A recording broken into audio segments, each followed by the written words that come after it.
Hey guys, welcome back to the Poor Boys Logging channel. I've got some footage here from a job we did around Kentucky Lake, outside of, I believe it was outside of Benton, if I remember right, close to Moore's Marina, and you're going to see some real picturesque shots of the lake area. It's something that just makes this area of the country we live in just so beautiful. I wouldn't trade it long term for anything. I mean, occasionally it's nice to get out of town, I guess, but if I was going to live anywhere, I'd want to live in this area. So I'm just going to play some straight video. You can kind of see what we do. I'll do some dialogue as we go. And if you have any questions, just give me a comment, and I'll do my best to answer any comment I get.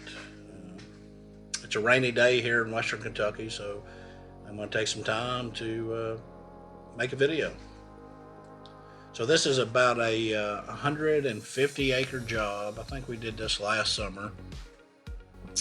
Mainly white oak. It was probably 70% white oak. I got contacted by the landowners just out of the blue, just a random phone call. A doctor was kind of my contact, and he had two sisters that were also property owners. So I came in, walked, spent a couple days walking the timber, gave them what I thought they would make on their end, and it kind of stopped right there. I didn't hear anything for a little bit.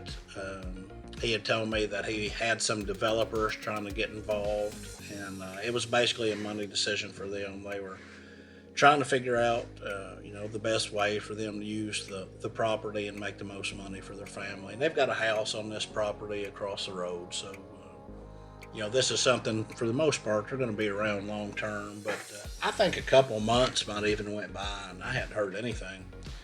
So I believe I called him, just kind of out of the blue, and he didn't answer. And an hour or two later, he might have called back, or it might have been the next day even. And he had basically said, yeah, we're still talking to some other people, and it was kind of don't call me, I'll call you type of situation. So I wasn't sure anything was going to happen from it, so I didn't call, I didn't bother him again. He basically told me not to bother him, that he would let me know. So I had plenty of work, so we just kind of went on and did our thing here.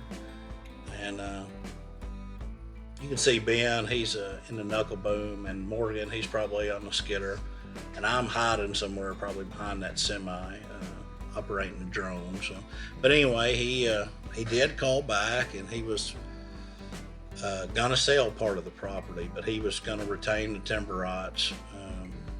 But I guess no cash, or the whole purchase price wasn't going to be paid until the timber got cut. So it went from he wasn't in a hurry at all. It basically just left me hanging to, your price turned out to be better than anything a developer could promise us, or I'm sure he might have had even other loggers over there. I don't know. But he was ready to go, and then it was, we need you to go ASAP. Well, it's hard for me just to pull off of a job, so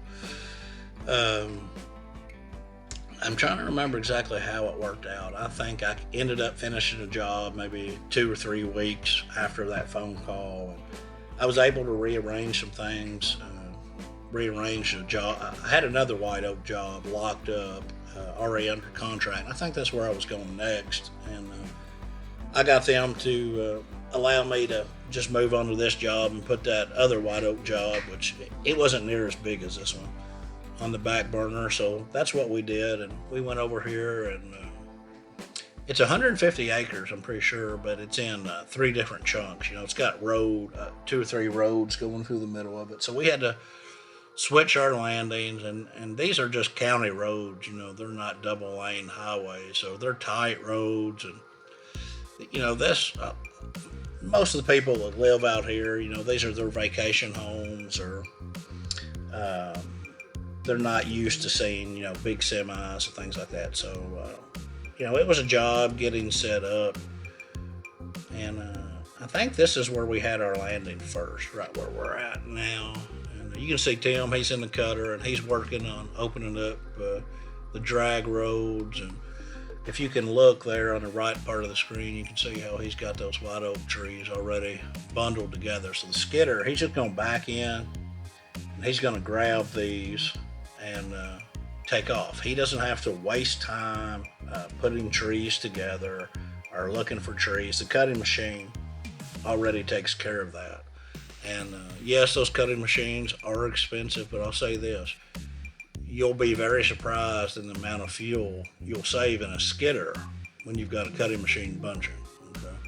And the cutting machine's not perfect. You can see there's still some limbs on that drag, and but as long as the limb's not just a major limb, I can take care of it at the knuckle boom, or Ben can take care of it at the knuckle boom with the delimber. And so you know, we got this under contract, and they do not live there. They have a vacation house. I think they're in Indiana, and you know, great people to work with. I never had any trouble with them. White Oak was actually paying really well when this job started. At the very end, though, White Oak did start to dip. I think my White Oak average, and I wasn't selling local. I was having to haul pretty good ways in the White Oak, but I think the White Oak was averaging around $3 a foot, which is really good money for White Oak. And at the very end, it dropped down to heck, I think it might have went to 230. And the very last week I was there, went to about 212. And you know, when we traded for this property, I had given them an estimate of what I thought it would bring them, and we were right on pace. And but I could tell that, you know, the White Oak was losing value the whole time I was there. So it kind of bit them a little bit that they took so long to finally decide what they wanted to do. But it ended up getting wet there. We're so close to the lake that this is the high ground right here, but some of the spots we cut later on was really low line ground right by a boat ramp, and it just wouldn't hardly hold you up if it was wet. But it was a great job to work, a nice white oak, which is you know, you don't get to work those kind of jobs all the time. So I was really lucky and fortunate, and I hope the landowners think they were also fortunate that they got it cut when they did, because if they'd have waited much longer, they would have lost a tremendous amount of value on this. Right here, Tim, I'm not sure what Tim's doing here. I'm guessing there's a couple of limbs that are low, and I think he was breaking them off with that cutting head where he could get to it and cut it better. Tim was a great operator, still a great operator. He doesn't work for us anymore. He's running a sawmill now, and he loves sawing, and he's doing a good job of it.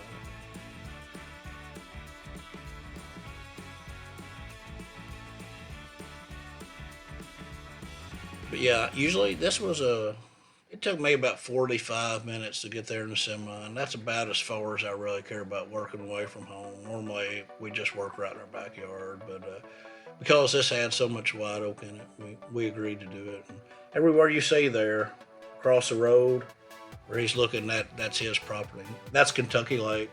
It was formed when TVA put in the two locks there, Kentucky Dam and of course Barkley Dam, connected by a canal. There's our landing.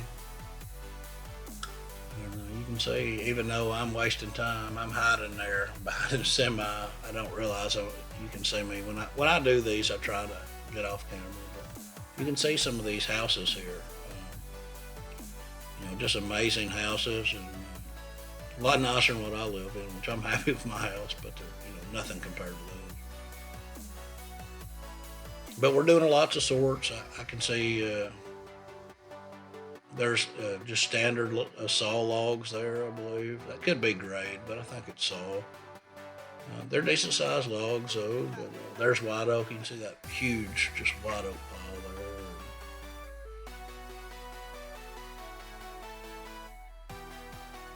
I'm not sure what I'm looking for. I'm probably trying to find the water, but I'm zooming around like that. There you can just see some of those houses. Now, I don't even have any idea what a house like that is worth, but the lots themselves are probably worth more than the house. But just a beautiful area, and one of these houses, I'm not going to show you which one, but one of those houses, that guy owns the property we're working. So I went back there once or twice just to talk to him. He would message me if he was in town or something. And if it was during the week, we would, during lunch, I'd run up there and just kind of give him an update on how things were going, and just a beautiful spot there. You see these guys fishing next to the boat route. That's where all the good fish are hiding in that shade. Some landowners, they don't like it when I do that, but I think it's legal for them to do that. But this is during the week, so there's probably not many landowners back there. But just some fabulous houses. And of course, all these lots here, they were all wooded before, most likely a logging crew came in and got most of the timber out, and then, a developer or the landowner hired a dozer and they opened them up. These places aren't naturally treeless. It's equipment like we run that come in and clean places like that.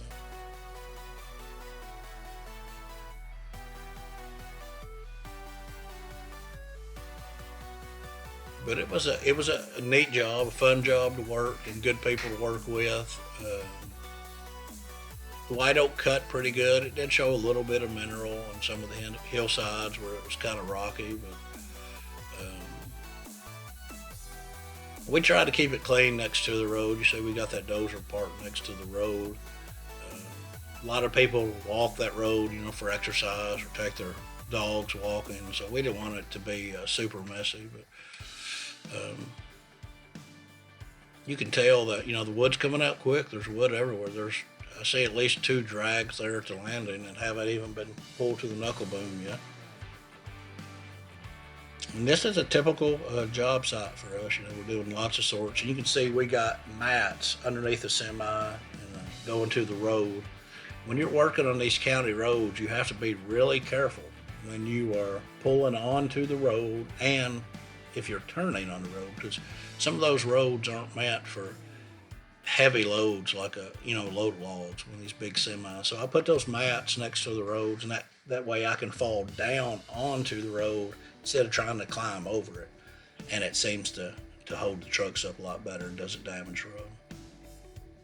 But here comes Morgan. He's got a good drag, and it's kind of an odd way we're dragging. It's not a straight line to the knuckle boom. That was because you can't really tell from the video, but there's lots of ravines in between where we're cutting and where the landing is, and so we have to kind of work our way around it. He's trying to figure out what to do. Do I drop this? Do I go ahead and drag it? Ben, he's sawing right now. It looks like in a knuckle bone. He's processing, cutting those trees to length. And I'm not sure looks like we're loading pulpwood, I think. Of course, a job like this, when you got 150 acres and you're cutting, marketable stuff, trying to get them the most money, and a lot of white oak, so, you have a lot of pulpwood. If you look what he's doing right here, that's what I call a bumper tree or a turn tree. He's coming in at a sharp angle, and he's letting that tree turn the wood for him. So you're damaging one tree there that's not worth anything, turning all your logs, and then when you're done with that job, when you're cleaning up and you're putting in your water bars and things like that, making the site look better, you'll cut that tree, and that'll be your last tree you cut. And that tree, helps you out significantly, but it also protects the other trees that you're going to leave. You're not going to leave a bunch of trees that are damaged. And that's the video, guys. Thank you.